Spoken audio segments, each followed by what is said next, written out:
Hey guys, so today's video is on integrated assignment 1, right? So it'll be located, actually, before we even get to this, it'll be located in the quizzes and assignments tab on Blackboard, right?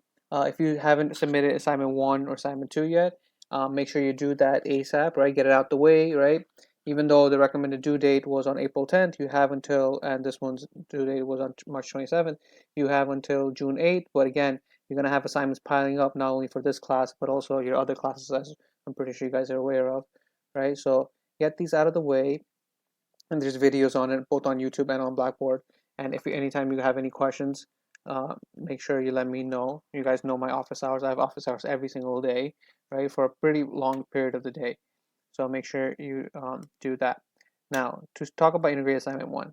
So there's a folder here called integrated assignment 1. You click on that, and it opens up to the instructions, the case studies, which I put all of them in Excel file, and the 5 case studies that you guys were already aware of from your critical issues class. They're also on ePortfolio, but I put them here in case, so it's all in one place right here, right?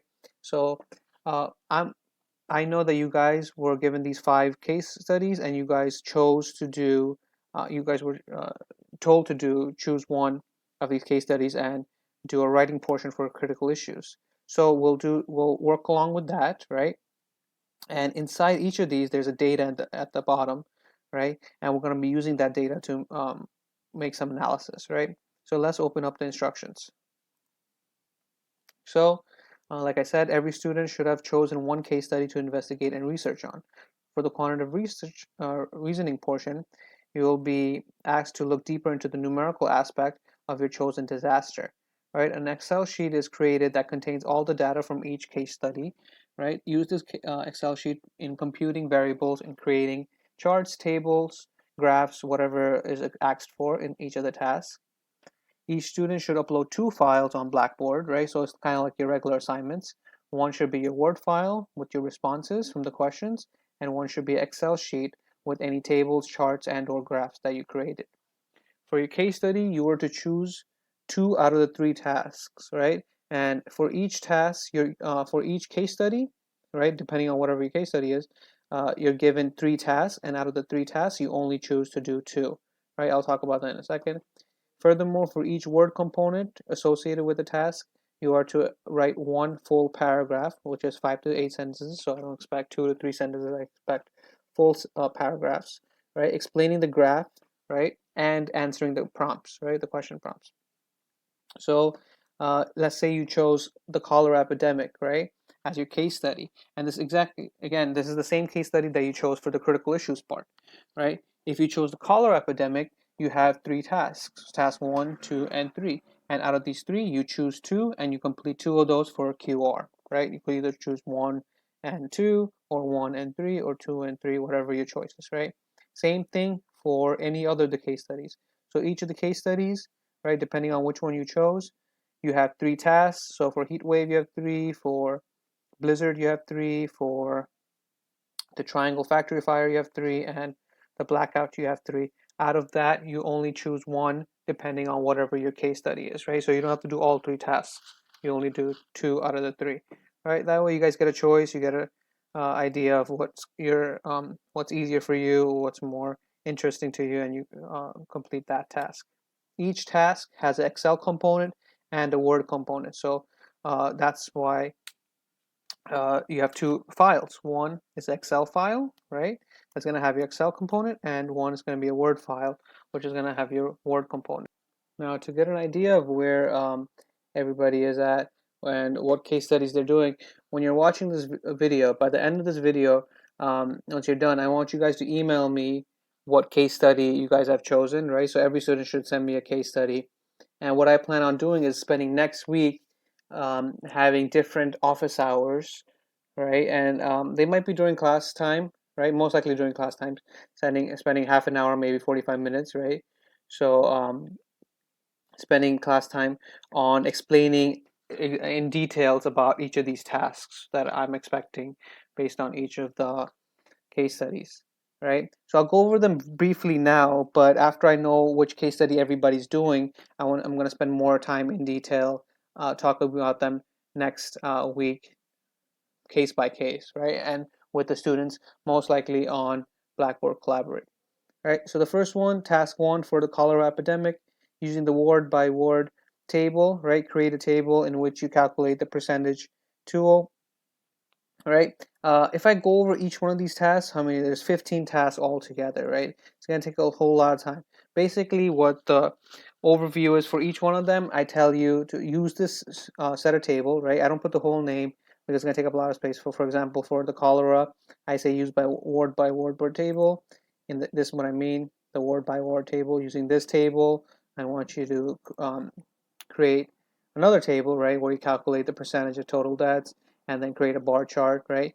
Again, use the word by word table to create a table and create another bar chart, this time looking at a different percentage, right? And then the third one is using the deaths of selected cities. So going back, deaths of selected cities, that's this one right here, right?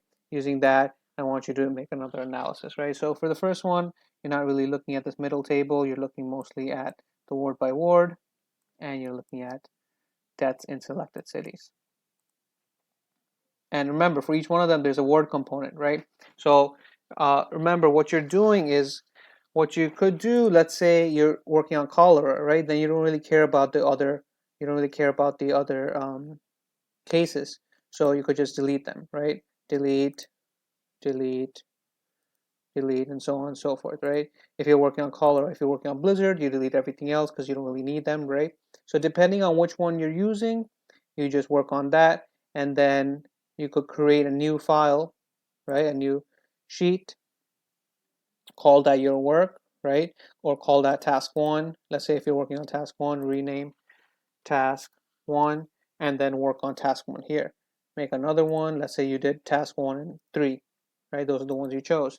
Task 3, and then that's where your Excel component for, if you let's say you did cholera, it would be there would be task 1 right here and task 3 right here if you chose 1 and 3. Same thing for blizzard. Let's say you did blizzard, right? Let's say that's the one you chose, right? You keep blizzard, you could delete everything else, right? The other ones are not really useful to you. You do your task 1 here, and let's say you chose task 3, you do your task 3 here. So that's where the Excel sheet is going to be. You file, save this as, right? Save it as your name, integrate assignment 1, you would upload that. Same thing with the Word document. Let's say you had cholera, right? You could, let's say you did task 1, so right underneath task 1, you could put your answer, right? Let's say you chose task 2, also 1 and 2, right underneath the word, you give me your write-up, right? Remember, each of the write-up is 5 to 8 sentences, full paragraphs. Make sure you're explaining the tables or graphs that you did for the Excel component in that task, right? For each one that you're choosing. So you could directly type it here, right? And then file, save as, send it to, upload it on the Blackboard, right? So you click here, and it's due on May 1st, so it's coming up. So make sure you guys take a look at it, right? And send me an email so we could schedule a meetup to talk about the tasks individually, right? Attach, browse my computer, put in the 2 files, the Word and the Excel. Now about this, I want to make sure that everybody is giving me a Word or a PDF, right? So a docx. So when you're doing this, save as, make sure you give me something like a docx or a PDF, right? Pages doesn't work a lot of times. I don't have a Mac, so Pages is not going to open up on my laptop. So even if you have a Mac, there's a way to save it as a docx or a document, right? Or a PDF. Make sure you submit that. Same thing with the Excel sheet, right? If you're giving me the Excel sheet, make sure you give me the original, right? The original work and whichever tasks you're doing, right? That way I could see your work, right? Your works is going to have whatever tables you created or whatever graphs you created. You're going to have that kind of stuff, right? I don't need, if you didn't work on the on other case studies, right? Everybody is only doing one case study, so I don't need the other case studies. So just give me yours, whatever you chose, and the task that you did. Right? You could delete the other ones. Right click, delete. But that's what I'm going to need, and save it as an this kind of a file, XLSX, right? So that's an Excel file, right? Some of you guys might say XLBX or XLTS. It's fine, right? Those work too, right? As long as it's not a Google Sheets, but Excel file. So make sure you're working on that, right? Also, another reminder I want to tell you guys that remember my office hours. So you guys know when my office hours are. My office hours, I could we could using Blackboard Collaborate, right? Using Blackboard Collaborate, I could see your screen, I could talk to you guys. If you have any troubles, we could figure it out together. I've already done this with some of your students, some of you guys, and you know about it, right? So anytime you're stuck with any of the assignments or any of the content, right? Just reach out to me. I could help you, and literally it'll be like we're in a classroom together, and I could answer your questions real time. So make sure you're doing that, right?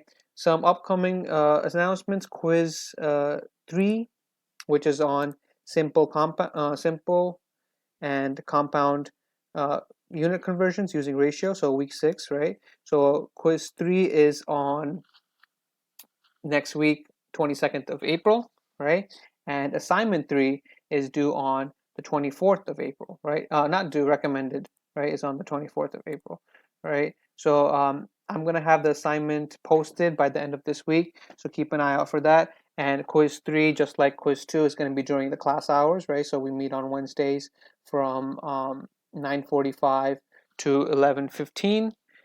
So that time, the quiz is going to be open for you guys, and you have that 1.5 an hour to finish up the quiz and upload it on Blackboard, right? You guys should be getting used to Tiny Scanner by now, right? Remember, instead of images, if you do a PDF, you could do multiple images and it becomes multiple pages in a PDF, so it's one file instead of multiple files, right? So get used to that on Tiny Scanner, right? I want to show you guys the syllabus again. All right, so remember office hours here. You could pause and you have my office hours, you have my phone number, you have my email, and we could always talk at this time. And if you can't make it to this time, right, which two of the days are during class hours, right? If you can't make it during that time, we could always schedule something outside. All right, guys. So any questions, let me know and keep me updated. Work on if you haven't done the week 6 discussion thread, make sure you do that. And again, send me an email right after this end of this video. Send me an email about which case study that you guys chose, and that way I could have a better idea of where everyone is. All right, guys, take care.